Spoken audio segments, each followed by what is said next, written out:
رضی اللہ تعالیٰ عنہ نبی پاک علیہ السلام کے خوش بخت ترین صحابہ میں سے ایک صحابی ہیں۔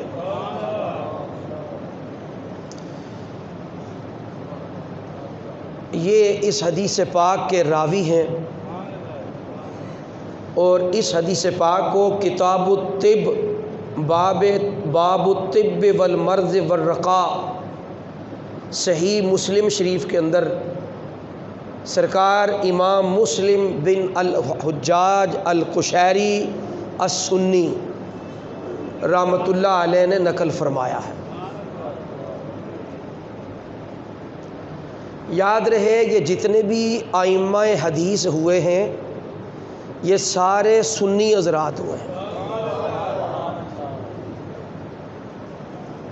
اگر کسی کو یہ بات ہضم نہ ہو تو کوئی بحث کی ضرورت مقرر کیا ہے، اس کا ہیڈنگ لائن جو دی ہے وہ کیا دی ہے، یہ میں راز کی بات بتا رہا ہوں۔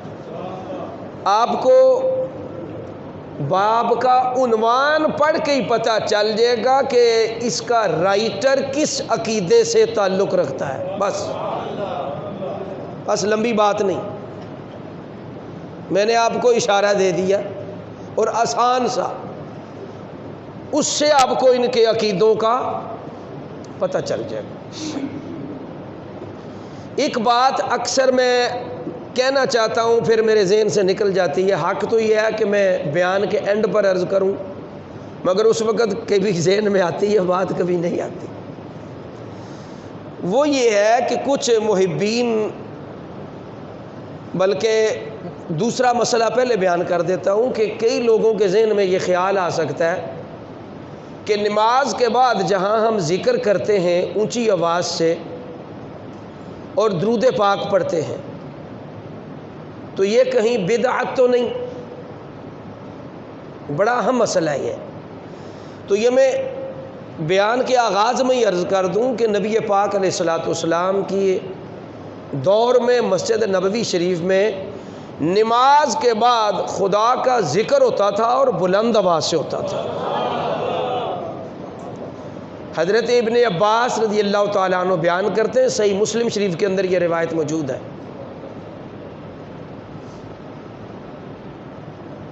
کہ جب ہم نے یہ محسوس کرنا ہونا تھا، پتہ چلانا ہوتا تھا کہ جماعت ہو گئی ہے یا نہیں ہوئی، جماعت یا نہیں ہوئی، تو صحابہ فرماتے ہم اس بات سے پتہ لگا لیتے تھے مسجد میں داخل ہوئے بغیر، ہمیں پتہ چل جاتا تھا گھر بیٹھے، یعنی جو مسجد کے ساتھ ساتھ گھر ہیں۔ پوچھا تابعین نے صحابہ سے آپ کو کیسے پتہ چلتا تھا؟ یعنی وہ کم سن مسلمانوں کے صاحبزادے یا خواتین صحابیات جو مسجد میں نہیں آ سکتی تھیں۔ یاد رہے ناسمجھ بچے کا مسجد میں داخلہ جائز نہیں ہے، یہ مسئلہ ہے۔ نابالغ آ سکتا ہے لیکن ناسمجھ بچے کو مسجد میں لانا، اب ناسمجھ کی ڈیفینیشن یہ ہے جس بچے کو پاکی اور ناپاکی کا بالکل پتہ نہ ہو، کہاں پیشاب کر دینا ہے کہاں نہیں کرنا، بچہ جو اس کی تمیز نہ کر سکے اس کو ناسمجھ بچہ کہا ہے۔ نابالغ بچہ آ سکتا ہے، ناسمجھ داخل، یہ اصول دین میں سے ایک مسئلہ ہے جس پہ کوئی اختلاف نہیں ہے۔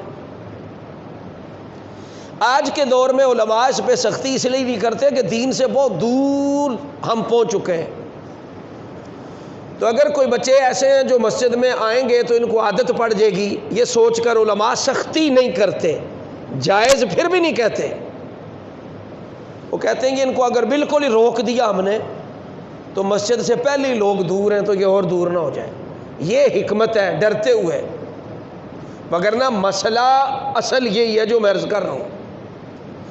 وہ بچے اور وہ خواتین جن کا مسجد میں جن دنوں میں آنا جائز نہیں، وہ گھر بیٹھے پتہ چلا لیتے جماعت ہوئی ہے یا نہیں۔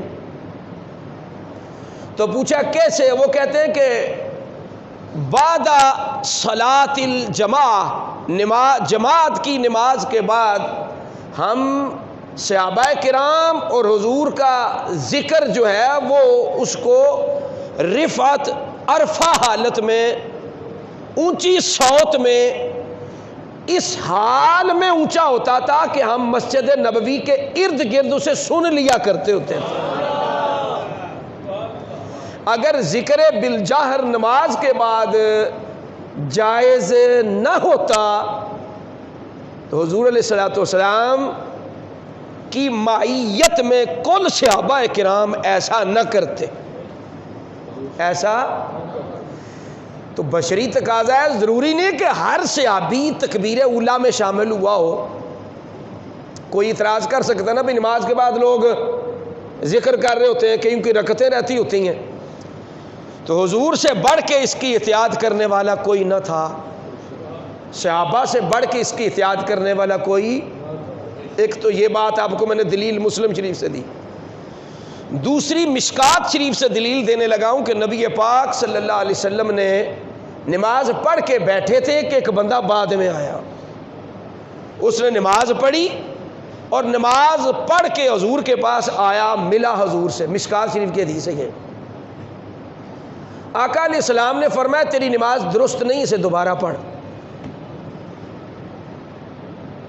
سمجھ آ رہی ہے سب کچھ مسئلے؟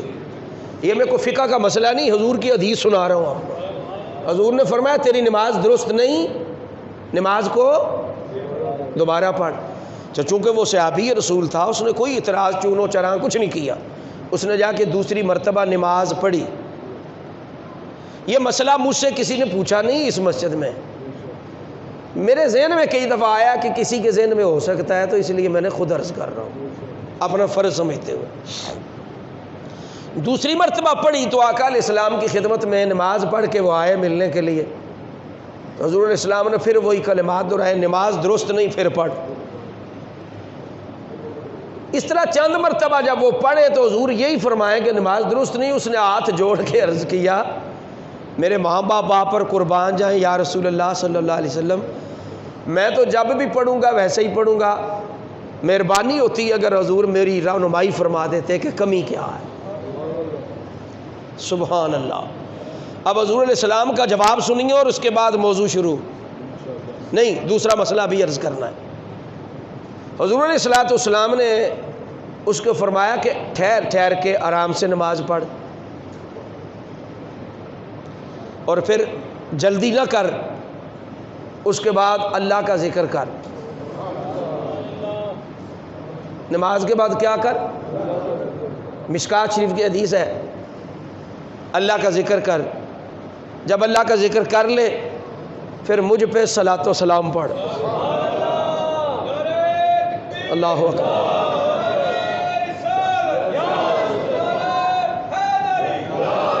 پھر نماز پڑھ چکا ہے، ذکر کر، ذکر کے بعد مجھ پر درود بھیج۔ اب اس صحابی نے ایسا ہی کیا، آرام سے نماز پڑھی، اللہ کا ذکر کیا، نبی پاک پر درود بھیجا۔ حضور نے فرمایا ہن جو دل چاہتا ہی مانگ رب دے گا تینوں، جو دل چاہتا مانگو رب کو۔ کسی کے ذہن میں یہ بات آ سکتی تھی یہ نیا ہی طریقہ نکال لیا، تو میں نے میری نظر میں بھئی یہ حدیث ہے، تو میں حضور کی اس حدیث کی روشنی میں نماز کے بعد ذکر بھی کرتا ہوں اور صلی علی نبینا بھی پڑھاتا ہوں۔ اونچی آواز سے کیوں پڑھاتا ہوں وہ بھی عرض کر دیا ہے، ذکر کیوں کرتا ہوں وہ بھی بتا دیا ہے۔ یہ ہو سکتا ہے کوئی کہ نہیں یہ والا نہیں وہ والا کوئی اور پڑھ لے، بھئی جو آپ کو بہتر لگتا ہے پڑھیں تو ضرور نا۔ ٹھیک ہو گیا جی۔ اب دوسرا مسئلہ یہ ہے کہ کئی لوگ بڑی محبت و عقیدت میں آ کے مصافحہ کرتے ہیں، تو مصافحہ کرتے ہیں تو بعض اوقات کسی کی محبت ہوتی ہے، عقیدت ہوتی ہے، وہ میں اپنی نہیں بات کر رہا، علماء ہیں، سادات کرام ہیں، تو ان کا ہاتھ چومتے ہیں، ہاتھ چومتے ہیں۔ تو یہ جو ہاتھوں کا چومنا ہے نا، کئی لوگوں کو یہ سمجھ نہیں آتی کہ شاید یہ بدعت ہے یا غلط ہے، کیا ہے۔ تو صحابہ کرام سے ثابت ہے وہ حضور علیہ السلام کے صرف مبارک ہاتھوں کو نہیں چومتے تھے، کئی دفعہ حدیث کے الفاظ قبل رجلہ، وہ حضور کے قدموں کا بھی بوسہ دیا کرتے، قبل رجلے، حضور کے ہاتھوں کا بھی بوسہ دیتے اور حضور کے قدمین کا بھی بوسہ دیتے۔ تو پتہ چلا کہ بوسہ تو درست ہے، بوسہ درست ہے، مگر احتیاط رہے کہ بعض ساتھی لا علمی میں، کس میں بولیے؟ لا علمی میں، وہ سمجھتے ہیں ہم تعظیم کر رہے ہیں تو وہ پیشانی بھی لگاتے ہیں، ہاتھ چوم کے پیشانی بھی لگاتے ہیں، تو یہ تشبیہ سجدہ ہے۔ سجدے میں چومی تو چیز جاتی کوئی نہیں، لہذا وہ تو بالاتفاق ہو گیا درست، کہ جو چوم رہا ہے وہ سجدے کی مشابہت نہیں کر رہا، کیونکہ سجدے میں کچھ بھی چوما، جبکہ سجدے میں پیشانی لگائی جاتی ہے تو پیشانی نہ لگائیں، اس سے کیا کریں؟ احتیاط کریں۔ یہ میرا فرض تھا، میں نے آپ کی خدمت میں مسئلہ، آپ زیادہ ہی عقیدت کرنا چاہتے ہیں تو چومیں تو آپ رخسار لگا دیں ہاتھوں کو، اپنے مرشد کے، اپنے عالم کے، اپنے والدین رخسار لگا دیں، کیونکہ رخسار مشابہت سجدہ نہیں، پیشانی تشبیہ سجدہ ہے، اور سجدے کی تشبیہ بھی یہی علماء کرام احناف کا، اہل سنت کا عقیدہ ہے۔ الاتان نبویہ فی فتاوی رضویہ کے اندر امام اہل سنت مجدد دین و ملت نے یہی رہنمائی فرمائی ہے جو آپ کی خدمت میں نے پیش کر دی ہے۔ یہ تھا جی ضروری مسئلہ، بلکہ مسئلے جو آپ کی خدمت میں قرآن، حدیث اور فقہ سے میں نے جو مجھے بہتر لگا عرض کر دیا، باقی بہتر علم اللہ اور اس کے رسول کو ہے، مجھے جتنا پتہ تھا میں نے عرض کر دیا، اگر اس میں کوئی کمی بیشی ہے تو اللہ معاف کرے، اگر درست ہے تو اللہ ہمیں دولت ہدایت عطا فرمائے۔ اور جی سرکار ابو سعید خدری رضی اللہ عنہ فرماتے ہیں، چونکہ نبی رحمت صلی اللہ علیہ وسلم کو بیمار کی عیادت کرنا پسند بہت ہے، حضور کو بیماروں کا، غریبوں کا، محتاجوں کا، ضرورت مندوں کا بڑا خیال اور بڑا دھیان ہے، تو سرکار پسند فرماتے ہیں کہ میرا غلام، میرے بیمار غلام کی عیادت کیا کرے، بیمار پرسی کیا کرے۔ ایک دن ہوا یوں کہ سرکار مدینہ صلی اللہ علیہ وسلم کو بخار آ گیا، حضور علیہ السلام نے فرمایا کہ بخار کو برا نہ کہا کرو۔ پوچھا کیوں؟ فرمایا اے او پرون ہے جڑا آ کے تے جدوں جاندا ہے تیرے گناہ بھی نال لے جاندا ہے۔ یہ میرا انداز ہے، حدیث کا مفہوم ہے، یعنی یہ وہ مہمان ہے جب جو آتا ہے تکلیف تو تجھے ہوتی ہے، مگر کرتا گیا کہ چن چن کے تمہارے گناہوں کو نکال کے لے جاتا ہے، تو لہٰذا یہ تمہارے لیے اسے زحمت تو نہیں کہنا چاہیے، یہ بھی ایک طرح کی نعمت ہے۔ تو اب کیا کریں میرے مولا، یہ نعمت تو ہے مگر ہم اس کا بوجھ برداشت کر نہیں سکتے۔ تو سبحان اللہ، ہمارے اسلاف بزرگوں نے فرمایا کہ یوں عرض کیا کرو، میرے مولا اگر بخار نعمت ہے تو شفا بھی تو نعمت ہے نا، بخار نعمت ہے تو شفا بھی کیا ہے؟ نعمت ہے۔ تو پھر کیسے عرض کریں اس سے بچنے کی؟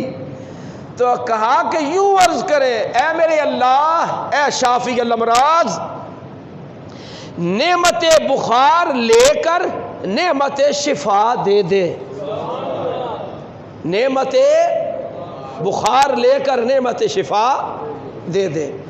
چونکہ کریم آقا علیہ السلام خود بھی مہربانی آج بھی فرماتے ہیں، تب بھی فرماتے تھے، آج بھی فرماتے ہیں، تب بھی فرماتے تھے۔ تو چونکہ حضور علیہ السلام نے ہمیں یہ مزاج دیا کہ بیمار پرسی کرنے سے بیمار کو کافی تسلی ہوتی ہے، کافی اس کو تسلی ہوتی ہے، سکون ملتا ہے، تو لہٰذا حضور کو جب بخار ہوا صلی اللہ علیہ وآلہ وسلم تو میرے رب نے حضور کی بیمار پرسی فرمائی۔ جب امتی بیمار ہوتا ہے تو محبوب کائنات آتے ہیں، اللہ اکبر۔ اور جب حضور کو بخار آیا تو اللہ نے عرش سے بیمار پرسی کے لیے حضرت جبریل کو اپنا نمائندہ بنا کے بھیجا۔ حدیث پاک میں ہے کہ عن ابی سعید الخدری، یہ مسلم شریف پیش کر رہا ہوں رضی اللہ عنہ، ان جبریل اتی النبی صلی اللہ علیہ وسلم، جبریل علیہ السلام خدمت محمدی میں حاضر ہوئے، فقال، اور حضرت جبریل علیہ السلام نے عرض کیا یا محمد صلی اللہ علیہ وسلم۔ اب یہ جو لفظ یا ہے نا، یہ ذہن میں رہے، یہ صرف کلمہ ندائی نہیں، اسے کلمہ تعظیم بھی کہتے ہیں۔ عربی میں کلمہ یہ تعظیم کے لیے بھی بولا جاتا ہے۔ تو جب آپ نے یا محمد کہا تو گویا آپ نے ادب کے تقاضوں کو پیش نظر رکھا، وگرنہ کہہ سکتے تھے محمد صلی اللہ علیہ وسلم، نہیں، ایسا نہیں کیا، یا کہہ کے سرکار کی تعظیم کو پیش نظر رکھا۔ جناب جبریل امین اور رسول الملائک و سید الملائک و روح القدس، یہ سارے آپ کے مبارک نام اور القابات ہیں علیہ الصلاۃ و تسلیم۔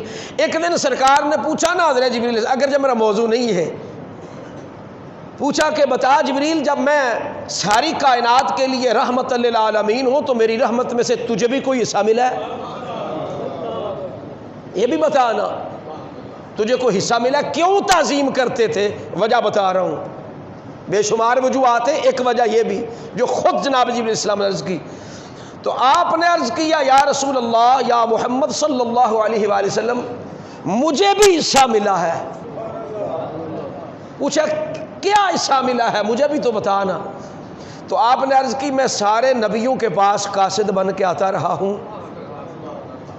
لیکن اس بے نیاز نے میرے لیے صرف میرا نام ہی استعمال کیا کہ جبریل یا روح القدس تو جا اور یہ پیغام دے، جبکہ مقام امین کا لقب آپ کے در پہ آنے سے نصیب ہوا ہے۔ اس بے نیاز کا پتہ نہیں نا وہ کب کس کو کیا کر دے، تو بے نیاز ہے، لیکن جب سے در مصطفیٰ پہ آنا جانا ہوا ہے، اس در سے مجھے بھی عزت کا یہ ٹائٹل ملا ہے کہ مطاع ثم امین۔ ہم اس پاک فرشتے کے ذریعے سے تیرے دربار میں اپنا پیغام بھیجتے جسے ہم نے امین پایا۔ امانت داری کا تاج سونیا تیرے قدموں کے صدقے سے ملا ہے۔ اس لیے کہا ہے ہمارے شعراء نے کہ دیکھی نہیں کسی نے اگر شان مصطفیٰ، دیکھے کہ جبرائیل ہے دربان مصطفیٰ، اور کبھی کہتے منگتے ہیں مچ ہے کھڑا جبریل بھی، شان وکھری ہے میری سرکار دی، شان وکھری ہے میری سرکار دی۔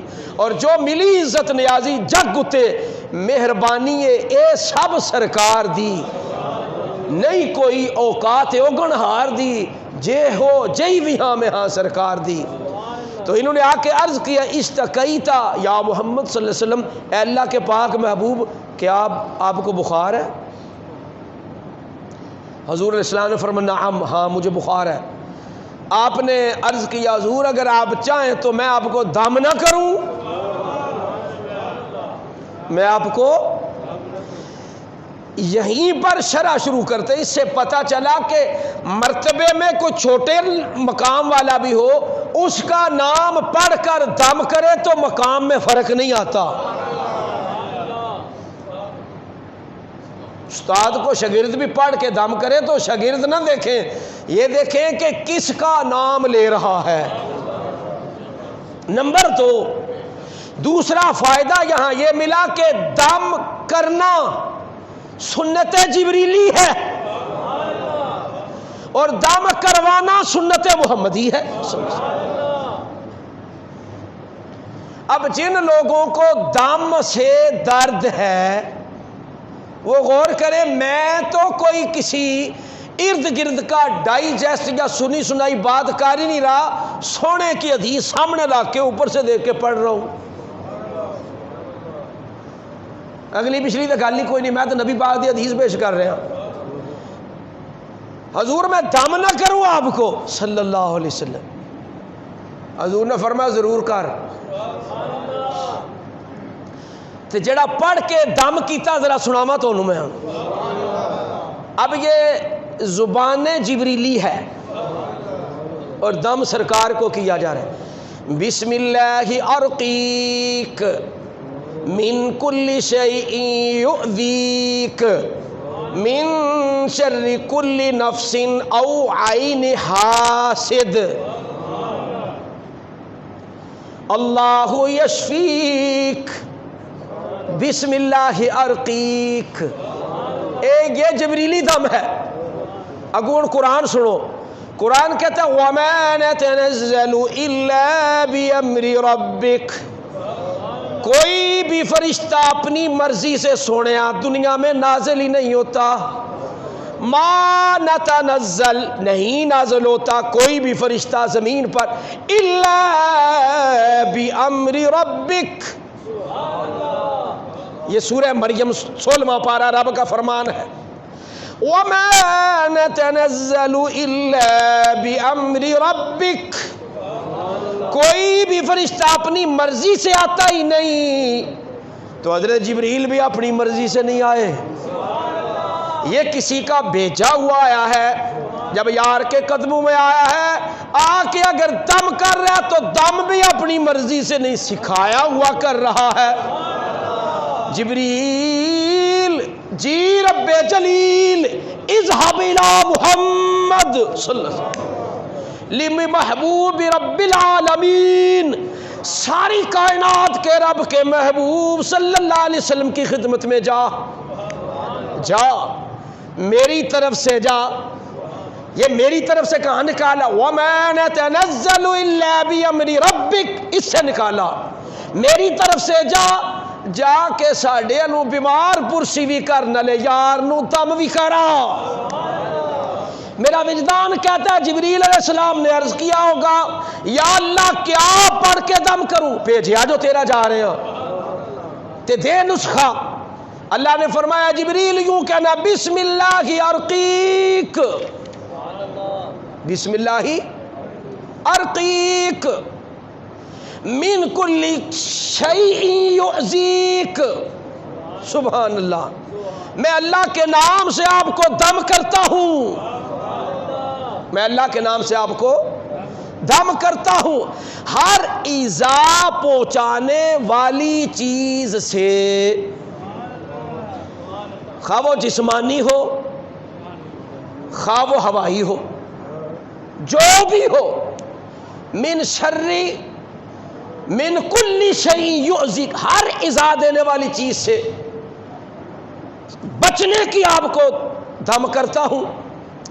اور پھر فرمایا من شر کل نفس, ہر جان کے شر سے بچنے کی میں رب کی بارگاہ میں دعا کر کے دم کرتا ہوں. او عین حاسد, تے سونیا تینوں حسد کرنے لے بھی بڑے, حسد کرنے والی بری نظر سے بچاؤ کا دم کرتا ہوں. اللہ کو یشفیک, شفا دینے والا آپ کا اللہ ہے. پھر فرمایا بسم اللہ ارقیک, اللہ کے نام سے دم کرتا ہوں, اللہ کے نام سے دم کرتا ہوں. آپ کو پتا چلا, اس سے پتا چلا کہ دم اللہ کا نام لے کے کرنا کرانا یہ محبوبوں کی سنت ہے, یہ محبوبوں کی بولو سنت پاک ہے. یہ کام کروانا چاہیے. یہ کام ایک حدیث پاک کا خلاصہ جہاں تک ممکن تھا آپ کی خدمت میں نے پیش کیا. اب ذرا دوسری حدیث پاک سنیں جس کا موضوع ہے جسم کا درد دور کرنے والی دعا.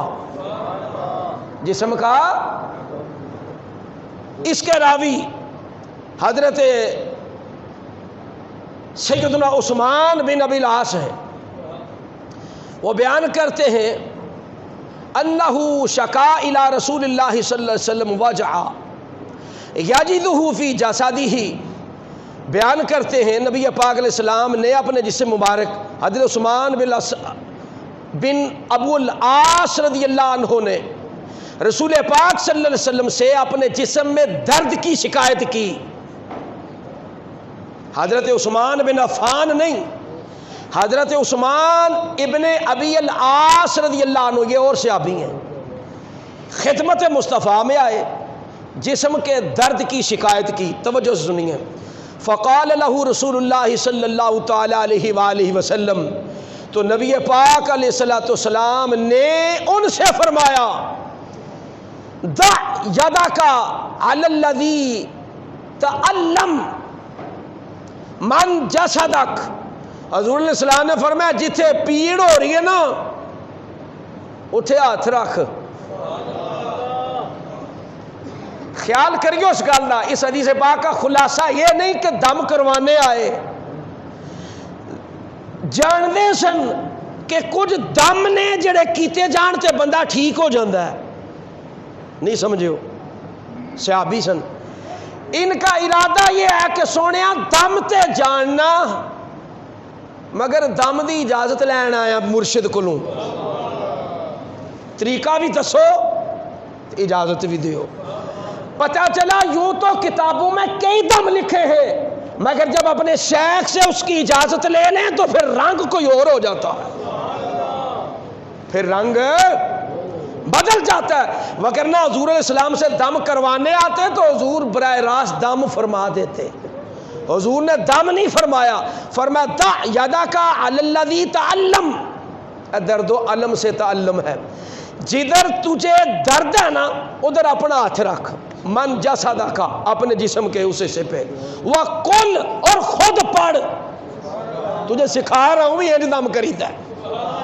بسم اللہ ثلاثاً، بسم اللہ 3 باری پڑھنی ہے.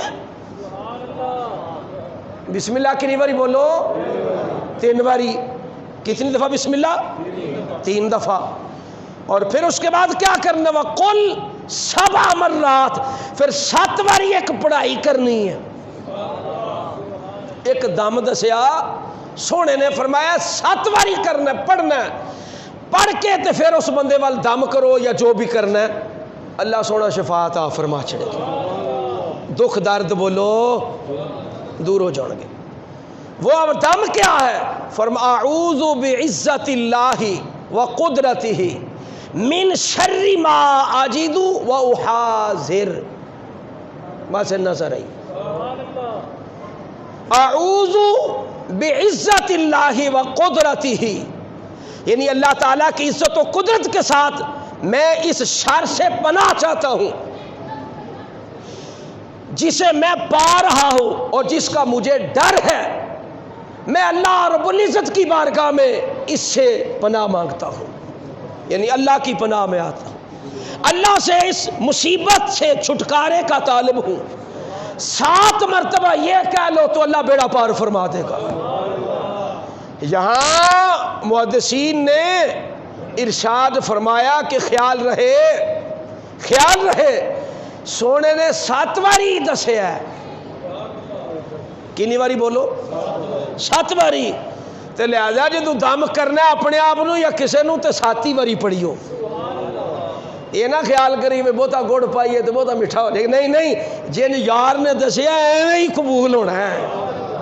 گل اونجی بننی ہے جیسے مصطفیٰ کریم صلی اللہ علیہ وآلہ وسلم نے ارشاد فرمایا ویسے ہی خیر پڑے گی، ویسے ہی اس کا کرم ہوگا، اس کا فضل ہو جائے گا.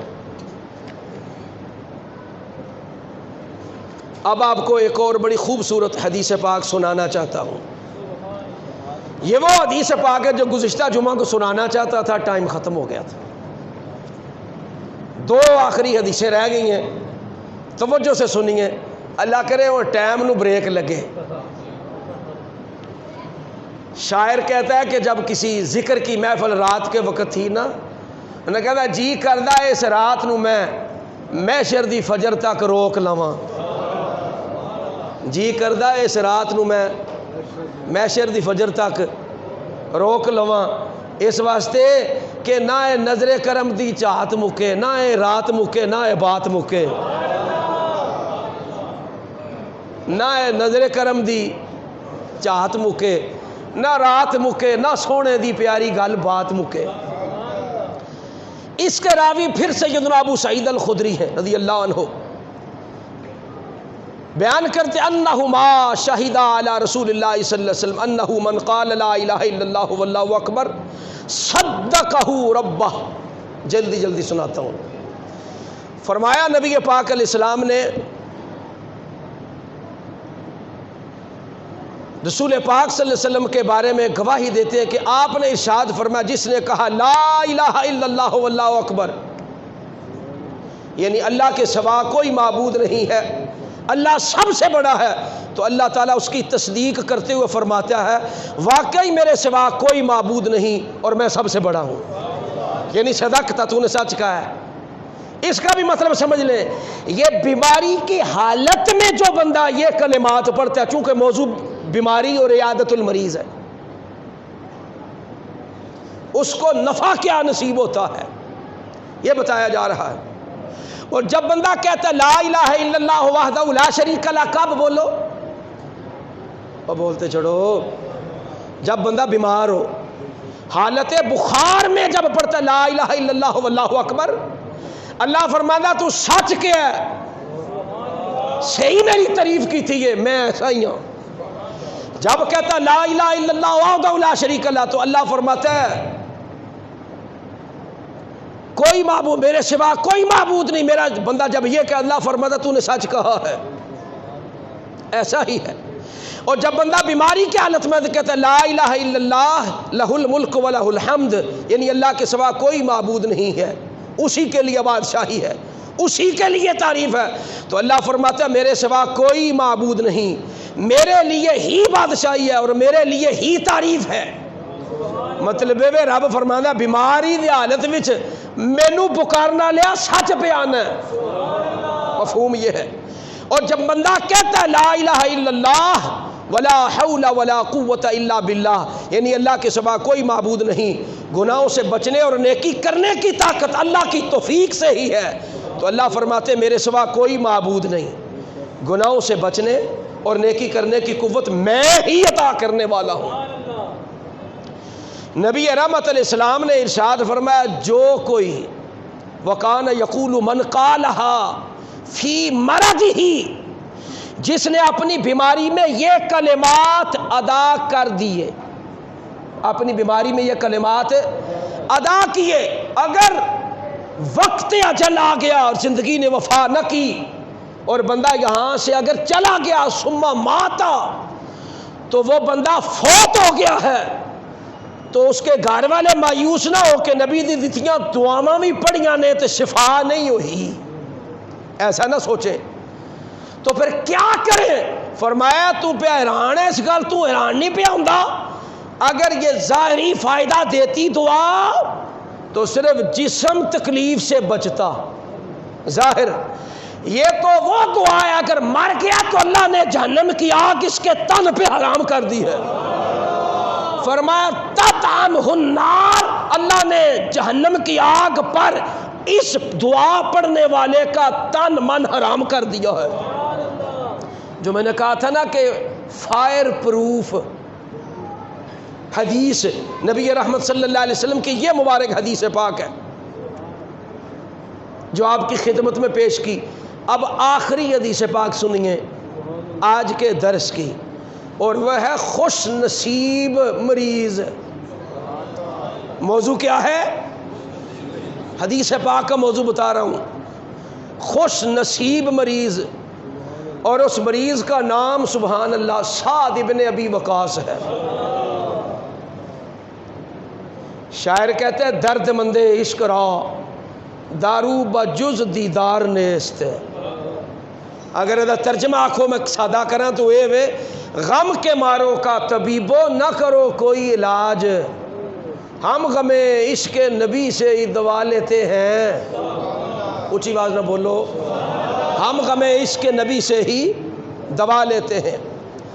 راوی سیدنا سعد بن ابی وقاص خود ہیں اور بات بھی اپنی بتا رہے ہیں، بیان کرتے قال عادنی رسول اللہ صلی اللہ علیہ وسلم، میں بیمار ہو گیا تو سونا آپ ہی ٹورایا، میرا پتہ لیں۔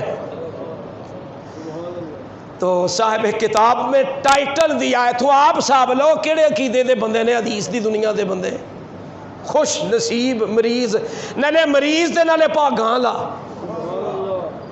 وہ پاگاں لائی مریض ہے جڑا بیمار ہوئے تے ساری دنیا دا رسول تے محبوب تے آقا و مولا آپ ٹورا ہے۔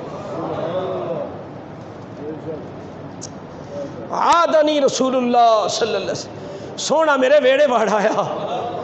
یہ حضور کے 10 مبشرہ صحابہ میں سے ہیں، سعد ابن ابی وقاص 10 مبشرہ، اونچے درجے کے جو 10 صحابی ہیں جن کو کملی والے نے نام لے کے فرمایا سعد فی الجنہ، ابو بکر فی الجنہ، عمر فی الجنہ، عثمان فی الجنہ، وعلی فی الجنہ، وعبد الرحمن بن عوف فی الجنہ، وطلحہ فی الجنہ، وزبیر فی الجنہ، وابو عبیدہ بن الجراح فی الجنہ، وسعد یہی ابن ابی وقاص فی الجنہ، وسعید فی الجنہ۔ انہاں 10 دا نام لے کے مدینے دے سلطان نے فرمایا میں تک رہے ہیں جنت وچ نے، یہ پاکاں والے سے آدمی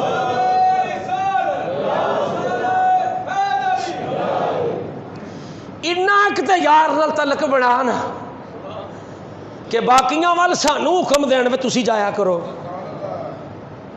حافظ اشرف تو جایا کر، میرے نوکر میرے غلام تو جا، کسی کا نام سرور ہے تو سرور تو جا، اکرم تو جا، اسلم تو جا، جنید تو جا۔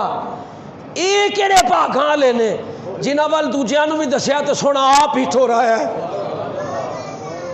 یہ وہ صحابی ہے جو آقا علیہ السلام کے دفاع میں غزوہ احد میں تیر چلا رہا تھا، حضور کے سامنے تیر چلا رہا تھا کفار پر، حضور نے فرمایا ساتھ اور تیرے تے میری ماں بھی قربان جائے۔ یہ وہ صحابی، فدا کا ابی و امی، اور میری ماں تے میرا باپ تیرے تو قربان جائے، تیر مار دشمن نو، مار دے دشمن نو تیر۔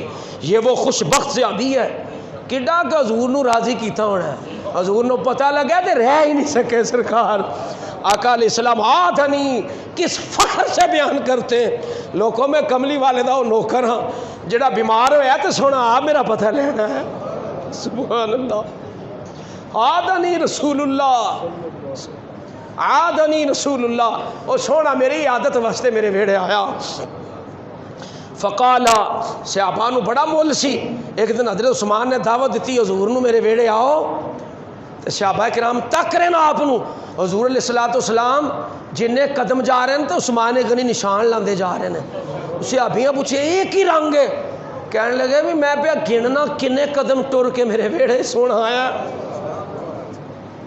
کنے قدم ٹر کے آیا، کی کرنا چاہنا ہے گن کے، میں ہر قدم دے وچ غلام آزاد کرنا ہے، تینوں کی پتہ میرے ویڑے کون بڑے آئی، میرے ویڑے وہ چند چڑھے آئے جہاں چند نے بھی کلمہ پڑھے آئے، میرے ویڑے تینوں کی پتہ میرے ویڑے کون آیا۔ آدھنی رسول اللہ، میرے ویڑے حضور آئے۔ فقالا تو سرکار مدینہ نے بے ساختہ مجھے مخاطب کر کے اللہ کی بارگاہ میں عرض کیا، مجھے متوجہ اللہ کی بارگاہ میں، اللہم اشفی سعدن، اے اللہ میرے سعد نو شفا دے دے، اللہم اشفی سعدن، اللہ میرے سعد نو شفا دے دے۔ حدیث پاک میں 3 مرتبہ حضور نے یہ کلمہ دہرایا۔ جی آکھو تو تھوڑی جی شرح اس بندے دی زبان چ کراں جنہوں جاگدے ہوئے ہیں 75 دفعہ یار نے جلوے دکھائے، حضرت امام سیوطی علیہ الرحمہ، یہ وہ بڑا پاگاں والا محدث ہے اس امت کا، خاتم المحدثین جسے کہا جاتا ہے، امام العشاق امت، اس امت کے عاشقوں کے اماموں میں سے ہوئے امام سیوطی، شافعی مذہب سے۔ ارشاد فرماتے ہیں اے خیال رکھیو نبی دی دعا دا مول اس بارگاہ جے آکھو تے دساں کنا کہ پیندی،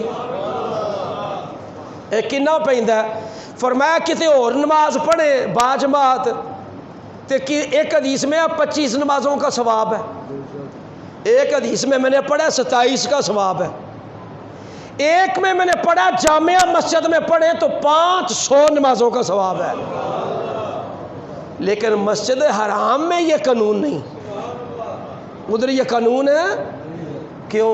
فرمایا اتنے نبی نے ترلا لیا سی وَإِذْ قَالَ إِبْرَاهِيمُ رَبِّ اجْعَلْ هَذَا بَلَدًا آمِنًا وَارْزُقْ أَهْلَهُ مِنَ الثَّمَرَاتِ مَنْ آمَنَ مِنْهُمْ بِاللَّهِ وَالْيَوْمِ الْآخِرِ اللہ یہ اس شہر نو امن والا بنا چھڑی تے تھے رہنے والےاں دے رزق وچ بھی برکت فرمائی فرمایا ایک دفعہ دعا مانگی تو اللہ نے اس کا 1,00,000 گنا رسپانس دیا ہن مسجد حرام ایک باری پڑھے ہے تے یہ بھی رب دا کار ہی تے گوت پور علی مسجد کیڑا کسے اور دا یہ بھی ادا ہی کار ہے لیکن اس گھر کو نسبت دعائے ابراہیمی سے نہیں اس گھر کو نسبت دعائے ابراہیمی سے ہے ابراہیم ایک دفعہ دعا مانگے تو 1,00,000 گنا اجر ہے یہ ابراہیم خلیل کے مقام پر ہے جیدے واسطے سونا پیا ترلا پیا لیندہ ہے وہ ترلا کرنے والا مقام خلیلی پر نہیں مقام حبیبی پر فائز ہے خلیل دعا مانگے تو 1,00,000 گنا اجر ہے حبیب دعا مانگے تو اجر کتنا ہوگا اللہم اشفی سادہ 1 اللہم اشفی سادہ 2 اللہم اشفی سادہ 3 مرتبہ خلیل نہیں حبیب دعا مانگ رہے ہیں دعا بھی منگی تے نالے آپ بھی بیڑے بڑھ رہے کوئی مقام دا کنارہ ہے وے دوستو میں دی شرح نہیں کرنی اے میں توڑے تے چھاڑ دینا انہاں کے تعلق بڑھاؤ انہاں کے تعلق بڑھاؤ سونے نال کہ کدی جے زاری نہیں تے کدی وچ خواب دے ہوئے نظارہ یا رسول اللہ میری قسمت دا بھی چمکے ستارہ کدی وچ خواب دے ہوئے بولو نا یار نظارہ یا رسول اللہ حضور شاہ ولی اللہ محدث دہلوی فرماتے ہیں ادو بھی پتہ لیندے سن تے جے کسے تے پیار آ جائے تے آج بھی لے لیندے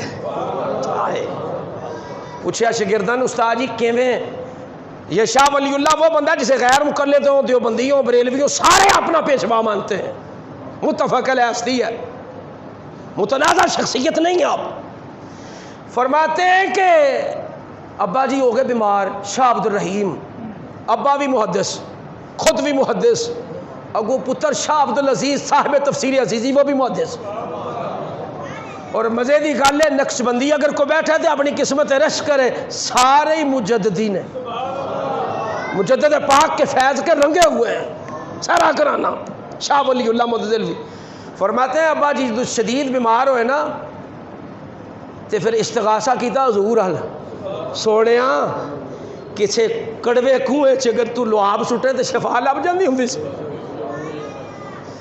یار غار دیئے انہوں لعاب لا کے شفا دینا لیا مولا مرتضیٰ دی دکھی اکھاں وچ لعاب پا کے تے ٹھیک کرنا لیا حضرت جابر دے ویڑے جا کے ساری بکری کا گوشت صحابہ کو کھلا کے اڈیاں تے ہاتھ رکھ کے دوبارہ ٹورنا لیا میرے حالتے بھی رحم فرماؤ نا اس آرزو میں جب آنکھ لگی آمد مصطفیٰ ہو گئی چونکہ حضور کی اولاد میں سے نا تو حضور علیہ السلام نے اس رنگ سے مخاطب کیا کیف حالک یا بنیہ اور میرے بچیا کیا حال ہے تیرا میرے بیٹیا تیرا کیا حال ہے سیدوں کا احترام کیا کرو پیر سید جماعت علی شاہ صاحب سے کسی نے پوچھا حضور سید بھی دو زخوے جان گے اور سید نے پوچھا جا رہا میرے کو نہیں پوچھا تے فرماندہ ہے سچا سید کہنے لگے بھی جہنم سیدہ واسطے بنی تے نہیں وہ جاپی چھالا مارن تے بکری گل بنی نہیں انہاں واسطے آپ چھالا مارن تے بکری سیدوں کا احترام کیا کرو حضور نے پیار میں فرمایا کیف حالک یا بنیہ فرمایا میں بڑا راضی ہوا عرض کیتا سرکار جی میں بیمار ہوں حضور نے ہاتھ پھیریا میرے جسم تے میں ٹھیک ہو گیا تے میں حضور دے نے سینے نال چپٹ کے رونے لگ پیا خواب بیان کر رہے خواب کہتے جب رونا شروع کیا تو آقا میرے دل میں آیا کاش کبھی حضور علیہ السلام کا بڑی مدتوں سے تمنا ہے موئے مبارک نصیب ہو جائے حضور نے کشف سے جان لیا میرے دل کے ارادے کو اپنی ریش مبارک پر ہاتھ پھیرا، 2 بال مبارک نکلے، چل پترا پھرا بھی لیندہ جا۔ کہتے ہیں جب میں اٹھا صحیح سلامت تھا مگر بال موئے مبارک نہیں تھے، میں دکھی ہو گیا، میں کہ سونے موئے مبارک کدھر گئے؟ میں نے تو حدیث میں یہی سنا جس نے مجھے خواب میں دیکھا حق ہی دیکھا اس نے، تو موئے مبارک کدھر گئے؟ او بصیری کو خواب میں چادر دے کے صبح سچی مچی ظاہر کرنے والے میرے لیے دیے گئے موئے مبارک۔ کہتے ہیں اس غم میں پھر آنکھ لگی، پھر دیدار ہوا، حضور نے فرمایا میرا بیٹا پریشان نہ ہو، میں احتیاط دی وجہ تو تیرے ہی سرانے تھلے رہ گیا۔ یہ میں آپ کو صرف خلاصہ کر رہا ہوں، وگرنہ شاہ ولی اللہ نے فرمایا کہ خواب میں فرمایا گیا، خواب میں فرمایا گیا کہ خیال رکھنا، یہ اپنا واقعہ کہتے ہیں مجھے خواب میں میرے والد آئے اور انہوں نے فرمایا پتر چارپائی سیدھی کر کے لیٹ ہون، جس پاسے تیرے پیر نے ادھر کملی والے دی آمد ہونا لیا۔ کہتے میں اٹھا چارپائی پہلے سیدھی کی، جب چارپائی سیدھی کر کے اس کی ڈائریکشن ٹھیک کی، آمد مصطفیٰ اگلا سارا وہی واقعہ ہے۔ پھر حضور نے موئے مبارک عطا فرمائے، جب میں نے اٹھ کے سرانہ ہٹایا تو موئے مبارک موجود تھے۔ اللہ اکبر کبھی ٹائم بالکل ٹائم ختم ہو چکا ہے، عرض کر رکھا ہوں۔ کہتے میں نے سنبھال کے رکھ دیے، ایک بندے نو شک پیا، کہنے لگا نہیں حضور دے موئے مبارک نہیں ہے، تو خواب دا منظر ہے۔ کہتے ہم نے آزمانے کے لیے اس کی تسلی کے لیے ننگے آسمان کے نیچے رکھے، سورج کے سامنے بدلی آ گئی، 3 بندے تھے، وہ کہنے لگا ایک تے مان گیا، دوجا کہنے لگا نہیں یہ اتفاقی منظر ہے، انہوں نے کہا پھر کر کے ویکھ لینے، دوبارہ رکھا پھر بدلی آ گئی، دوجا بھی توبہ کر گیا، تیجا کہنے لگا یار کو پکی پیڈی گل نہیں لگتی، فرمایا پھر رکھتے پھر بدلی آ گئی، جب درود پڑا تو موئے مبارک میں حرکت آ گئی۔ تو زندہ ہے واللہ، تو زندہ ہے واللہ، میرے چشم عالم سے چھپ جانے والے چمک تجھ سے پاتے ہیں، اور دعا مانگ بیماری انج دی لگے، ربا انج دی بیماری لا کے تیرا یار پتہ لگے، تے بیماری بھی بیمار بھی اپنی بیماری تے رشک کردا پھر گل مکان لگا۔ دوستو تھوڑا قیمتی وقت لیا، معافی چاہتا، آقا علیہ الصلوۃ والسلام کے غلاموں فرماتے صندوق میں بند کر کے سنبھال کے خوشبو لگا کے رکھی تھی، جب کبھی موقع آتا تو زیارت کراتا تھا۔ کچھ زائرین آئے، کہتے بڑا ہی ٹل لایا، تالا نہ کھلیا، میں نے مراقبہ کیا، اے صاحب حال لوگ نے، اللہ وجہ کیا ہے، چابی بھی صحیح ہے، تالا بھی وہی ہے، کھل کیوں رہا؟ کہتے مجھے حالت مراقبہ میں کشفی طور پر اللہ نے پردہ اٹھایا کہ پتہ لین والے ہمچو زیارت کرنے والے ہمچو ایک بندہ جنبی ہے۔ نہیں بات سمجھے؟ کیا بولو؟ جنبی اس کو کہتے ہیں جس پہ غسل جنابت واجب ہو گیا ہو، ناپاک ہو۔ میں نے کہا میں نے اس بندہ جان تو گیا مگر میں نے پردہ پوشی کرتے فرمایا یار دا پاک تبرک دیکھنا ہے تو سارے غسل نہ کر رہی ایک بار۔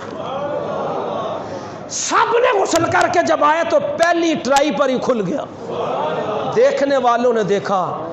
آج بھی اگر کوئی، اقبال کہتا ہے آج بھی ہو گر براہیم سا ایماں پیدا، آگ کر سکتی ہے انداز گرستاں پیدا، اور موسیٰ ہو اگر کوئی تو کیا طور نہیں ہے، ہر آنکھ کو حاصل وہ نور نہیں ہے، کہ محمد سے وفا تو نے تو ہم تیرے ہیں، پھر یہ جہاں چیز ہے کیا لوح و قلم تیرے ہیں۔ اس لیے میرا اقبال کہتا ہے مشورہ یہی ہے تجھے دنیا و آخرت میں کامیابی کا نسخہ اگر اقبال سے لینا چاہتا ہے تو سن، قوت عشق سے ہر پست کو بالا کر دے، دہر میں اس میں محمد سے۔ اے تیریاں لائٹاں نال ظاہر تے روشن ہوئے گا پھر لے جان گے بجلی، لیکن جنہوں اس میں محمد نور دیاں لائٹاں لگیاں وہ حسین نہ ہون، خادم حسین بھی ہومن تے لائٹاں ہی لگیاں رہندیاں، دہر میں اس میں محمد سے اجالا کر دے، وما علینا الا البلاغ المبین۔